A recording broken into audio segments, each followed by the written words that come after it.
Comenzamos entonces con el primer partido de la jornada, Boston Celtics y New York Knicks. Una serie un poco extraña, podemos decir, ¿no? Un gran triunfo de Boston Celtics. Otra primera mitad en la que se terminan sacando, decíamos, no 20, 19, 21, un poco más de ventaja. Termina siendo un triunfo 115-93 por parte de los visitantes, en un juego en el que los precios para entrar al Madison Square Garden eran altísimos, realmente altísimos.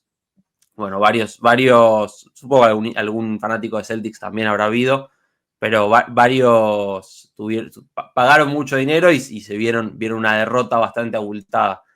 Coach, comienzo contigo. Partido, hablábamos antes de entrar al aire, la primera mitad fue bastante similar, una ventaja similar en términos de cómo se iba construyendo la ventaja. La gran diferencia fue el porcentaje de triples. De Boston tira 50% de triples. Más allá de la cuestión de los porcentajes, ¿fue mejor el ataque de Celtics? ¿Fue peor la defensa de Knicks en términos de cómo llegaban esos tiros, de cómo los encontraban, o simplemente fue una cuestión de porcentajes? Yo pienso que estaban tomando los mismos disparos que estaban tomando en los primeros dos partidos allá en Boston. O sea, pero había una eficacia inicial bastante mayor. La bola se estaba moviendo mucho más, quizás para llegar al triple. En un momento dado, Doris Burke, que estaba comentando el partido para la televisión estadounidense, hizo un comentario con el que estaba yo muy de acuerdo, y es que hubo tiros en los primeros dos partidos que parecían apresurados, o que parecía que el cierre llegaba a tiempo, y que estos tiros con los pases que estaban haciendo, el jugador tenía tiempo y espacio para tomarlo, que era cuestión quizás de un segundo o medio segundo más antes de que el cierre llegara, pero estaban lanzando mucho más cómodo. Esa apreciación que tuvo ella la comparto, y estaban lanzando recuerda, los tiros que fallaron, ese 25% que lanzaron fue en su casa, en Boston, donde ellos entrenan, donde ellos juegan todos los partidos. Van a la carretera y el aro parecía que se había multiplicado, que estaba mucho más grande. Entonces, entraron esos tiros. La defensa interior fue mejor también. Ya tenían 71 puntos al término de la primera mitad, tenían 36 al rival. Y, por ejemplo, un jugador que estaba quedando a deber con los tiros abiertos en Boston, Pritchard, estaba tan pronto empiezan a anotar. Y yo creo que esa fue una diferencia en términos de mentalidad. Yo creo que el equipo estaba un poquito más enfocado en eso, en no tomar malos tiros, o no digo de tomar malos tiros, porque no todos los tiros que tomaron en Boston fueron malos, sino tomar tiros que eran más asequibles, que estaban más cómodos, haciendo ese pase que es adicional, y les resultó muy bien. 23 puntos de Pritchard, líder anotador del equipo. 22 de Tatum, después de un partido un poco complicado en términos de porcentajes. Le sumó también 9 rebotes, 7 asistencias. Y también todas las cosas pequeñas que hace que no se ven no se ven justamente en el box score. 19 de Jaylen Brown, 17 de Derrick White. Un partido bastante completo de los jugadores de Boston Celtics. De parte de los Knicks, 27 Jalen Brunson, tirando 9 de 21 de campo. No es ideal, tampoco está mal, 9 de 21 en un partido de playoff. 21 puntos de Karl Anthony Towns con 15 rebotes. Alguno podemos decir de los más constantes. En los Knicks, Leo hablaba el coach de las posesiones con pase, con más pase, sin pase. Se vio en general, incluso se vio en este partido, en la pequeña remontada, está bien, de 30 a 20 o a 18 de los Knicks, que la peor versión del ataque de los Celtics, sin llamarlo necesariamente hero ball, son esas posesiones sin pase o con un solo pase. Tal vez no apresuradas incluso, porque demoran mucho en la posesión, la tienen y demás, pero no se pasan el balón. ¿Hubo alguna diferencia en ese sentido? ¿La viste más fluida la ofensiva de Boston o qué te pareció? Sí, sin dudas. Me dio la sensación primero que no cambió demasiado lo que fue el plan de juego de los primeros dos partidos al otro. Sí, desde la efectividad lo que te cambia es la cabeza, y a los jugadores de los Celtics me parece que le influyó muchísimo esto de ver entrar el primer triple, que además abre el partido con un triple de Horford, y creo que el cierre definitivo de decir, bueno, esto ya no se quiebra más, fue con también un triple de Horford en el último cuarto. Pero en cuanto a la generación de tiros, me dio la sensación de que los Celtics una vez más volvieron a tener eso de primero cuando pisan la pintura, cuando rompen el famoso drive and kick, ¿no? Esto de penetrar, tratar de buscar una situación de 1 contra 1 o que puede venir desde un pick bien lejano para que maneje Tatum, para que juegue Brown o quien sea. A partir de eso sí mover la pelota. Y cuando hicieron un pase más, no el extrapase famoso, pero sí buscando un pase más, se han generado nuevamente buenos tiros. Y con lo que decía Carlos al respecto de Pritchard, y me parece que está buenísimo marcarlo, Pritchard no solo mejoró su porcentaje de triples, que no había estado mal en los primeros dos tampoco, ¿no?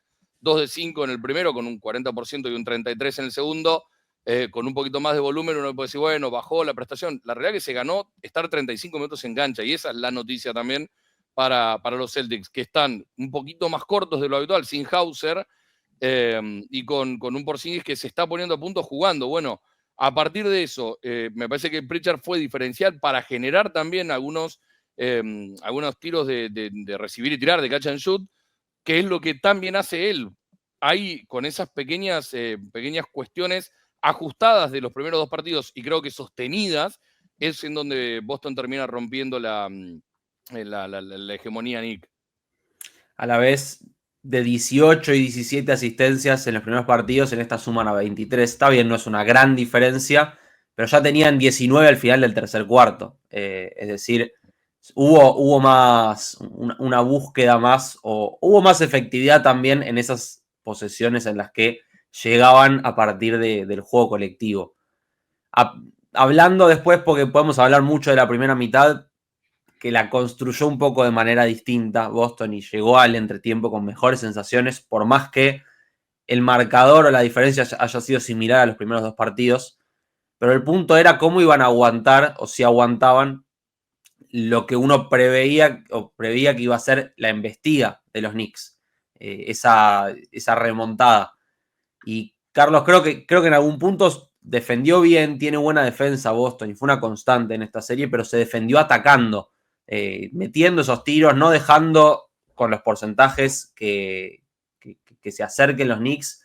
¿Cómo viste esa segunda mitad, ese tercer cuarto y el momento en el que Celtics en definitiva termina liquidando el partido? Sí, pienso que en ese tercer cuarto y de hecho también al término de la primera mitad, los Celtics tuvieron buena protección del aro.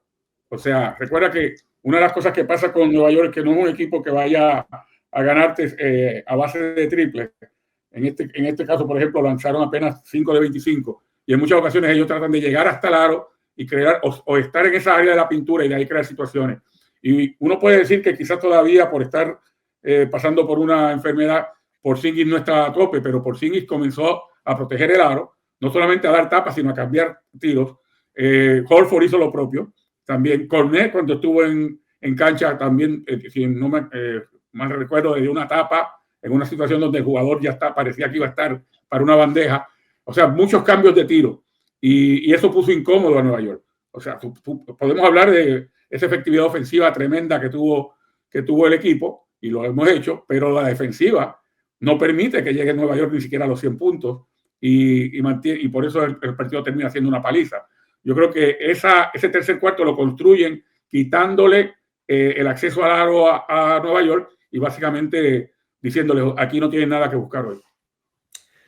Del lado de los Knicks, porque hablamos bastante de la efectividad de los Celtics, Leo, en algún momento nos tiene que preocupar, que empiecen preocupar en el sentido de que una señal de alarma, que empiecen todos los partidos 20 puntos abajo. Se sabía que había una superioridad de los Celtics, se sabía que le habían ganado los 4 partidos en temporada regular, cuente para lo que cuente, eso a algunos les gustará más esa estadística para interpretar la superioridad, a otros menos, pero realmente están empezando todos los partidos muy abajo. Claro, ganaron los primeros 2, entonces un poco nos olvidamos, pero también hay que marcar un poco lo que les está costando empezar los partidos o construir cualquier tipo de ventaja durante los 48 minutos. Sí, yo lo que noto de los Knicks es que por momentos tienen pequeñas islas de creación. Hablo puntualmente de la ofensiva, ¿no? Porque en defensa es cierto que cuando Celtics le corren, le generan muchísimas dudas, sobre todo con Towns y con Mitchell, que en estacionado defienden bárbaro, y cuando están los 5 también establecidos en defensa, es el mejor momento defensivo de los Knicks, o te llevan por ahí a a tomar peores lanzamientos. Pero a mí me está llamando mucho la atención lo que está pasando con, ¿se acuerdan del juego 2? Bridges prácticamente sin puntos, 3/4 y aparece en el último. Siempre el común denominador es Branson, que es el alma del equipo y es el que genera puntos y le genera puntos a los compañeros. Pero ayer vemos lo que hizo Karl Anthony Towns en la segunda mitad y también llama la atención, donde había tomado un solo tiro en el tercer cuarto y en el último tuvo una efectividad muy mala, sin tomar tiros de 2 puntos. Fueron todos triples y acertando solamente uno de 6, si mal no recuerdo. A eso me refiero. Creo que están cayendo en la trampa que propone Boston, que en ese sentido, defensivamente con White y con Holiday, y sobre todo cuando Pritchard está en cancha, yéndolo a buscar, a presionarlo y a molestarlo en el traslado a Branson para que tengan que trabajar muchísimo la ofensiva en los 24 segundos, me parece que termina cayendo en una pequeña trampa que le propone Mazzulla, que le propone Boston, pero a la vez también, Martín, esto de la cantidad de tiempo desperdiciado en ofensiva y sobre todo lo poco práctico que termina siendo. Es cierto, remontaron, están arriba 2-1, pero creo que si analizamos lo que han sido los 3 partidos, es el 2-1 más mentiroso de todas las series, me parece, de semifinales. No sé si están de acuerdo con esta frase. Sí, un poco también por cómo se dio el desarrollo del partido, o de los 3 partidos en general, porque se puede valorar y hay que valorar lo que fueron las 2 reacciones de los Knicks a partir de la defensa, a partir de, como decías, la aparición de jugadores como Mikal Bridges que no habían aparecido en determinados partidos y terminan teniendo un gran juego en el último cuarto. Pero para remontar hay que haber llegado a esa desventaja. Carlos, no sé cómo lo ves vos. Sí, yo tengo 2 puntos que señalar en cuanto a los Knicks, ¿no? Y en este partido en particular. Recuerda que en el primer partido, en la remontada que tuvieron, no solamente fue importante Bronson, sino fue importante Anunoby. Anunoby anotó 29 puntos en ese partido. Y luego ha tenido 2 partidos malos consecutivos de 2 puntos. Ese partido en el que se ponen 2-0 al frente y en el que ahora descuenta el equipo de Nueva York, de Boston, Anunoby se va con 2 puntos nuevamente. También el otro punto es que abrió la rotación Thibodeau. Utilizó 9 jugadores cuando el juego todavía estaba en duda. Usó a Robinson, que lo utiliza siempre, a McBride, que lo utiliza siempre, a Payne, que lo utiliza algunas veces y otras no, y a Chihuahua. Y entonces, aún así, con esos 4 jugadores viendo minutos, pierde la batalla de puntos en la banca con Pritchard solamente. O sea, Pritchard con los 23 puntos que anotó superó a toda la banca de Nueva York. Me imagino a Thibodeau diciendo, ya los complací a la gente que quiere que jueguen más, me voy de nuevo con mi rotación de 6.5 porque no puedo más, porque realmente la abre y no le resultó, y de hecho le dio minutos de descanso en la primera mitad a Bronson, le dio minutos de descanso también al propio Anunoby. Karl Anthony Towns a veces está en cancha con Robinson, que me parece que es interesante ese duelo de Torres Gemelas, más allá de lo que dice Leo, que quizás en la transición defensiva se les hace un poquito más difícil, pero sí, cuando están a pie firme en media cancha, pues tienen opciones. Así que utilizó una rotación un poquito más amplia, si bien es cierto que Chihuahua jugó 6 minutos y Payne 8, pero no le resultó. Con un solo jugador de Boston, la producción ofensiva los liquidó. Sí, y dentro de eso, Carlos, el 5 de 25 en triples es un 20%, ayuda mucho también. Creo que contrario a lo que vimos de Boston en los primeros partidos, sin caer en decir son triples mal tomados, uno no culparía solo a una baja en la efectividad por una cuestión estadística, ese 20%, sino que hubo buena defensa de Boston, invitó a tirar triples a los que sabía que estaban bajos y hubo varios triples marcados también. Sí, Harden encestó triple, tiró 3 veces, me encestó. Anunoby tiró 2 veces de triple, me encestó. Lo que mencionaba Leo en cuanto a Karl Anthony Towns, que empezó a vivir más detrás de la línea que dentro de la línea. Él es sumamente eficaz cuando llega cerca del canasto. No es que sea mal tirador, de hecho, él se considera el mejor grande tirador de la liga, cosa en la que no estoy totalmente de acuerdo, pero lanzó apenas 1 de 5 de triples. Bridges falló los 2 tiros triples que falló, que lanzó. O sea, no era una noche o una tarde más bien, como que el triple estuviera entrando, y eso pues obviamente los mete en problemas, porque si el partido no se abre tanto, si tú encestas 3 triples más en la primera mitad, por ejemplo, quizás 9 puntos más, y le quitas alguno que otro triple a Boston, a lo mejor el partido no se abre tanto y no tienes ese resultado tan abrumador, pero cuando se combina que el otro equipo viene sumamente eficaz, especialmente el área triple, que tú no estás metiendo el triple y que, como dije anteriormente, Boston tuvo mejor protección del aro que en otros partidos, o sea, fue la receta perfecta para una paliza. Sí, es una cuestión matemática, simplemente. Ahora quiero saber quién es el mejor centrotirador de la liga. Para mí es Jokic. Bien. Para mí es Jokic.